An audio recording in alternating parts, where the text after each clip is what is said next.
might have started to hear about in-plan retirement income options, or these options where you can start to have guarantees in the retirement plan. But you might be thinking, oh my gosh, this is just one more thing I have to learn about, one more thing I have to do. And we hear some of these objections, which Matthew's going to talk a little bit more about.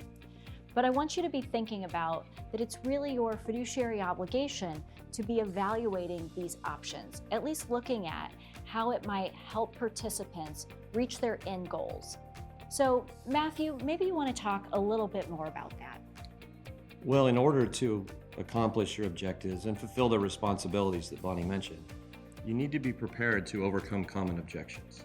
And you can't do that without some education around what those objections are and how you respond to those.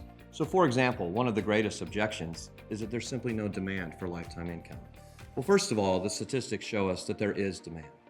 83% of participants said their employers should offer in-plan retirement income options.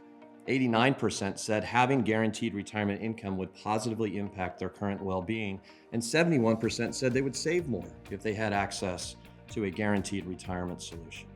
And then second of all, Bonnie, I think we should reframe that question. The real question isn't, is there demand? The question is there need? And as you think back over the last couple decades of innovation in retirement, do we wait for participant demand to develop target date funds, to implement automatic enrollment, to implement automatic escalation? We don't. We have participants around the country depending on people to identify their needs and implement solutions. So how are we going to help people to get started?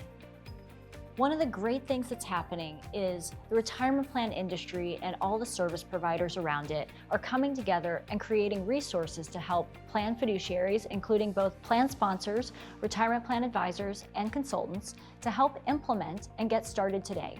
So check out the call to action paper that Matthew and I have put together and get started today.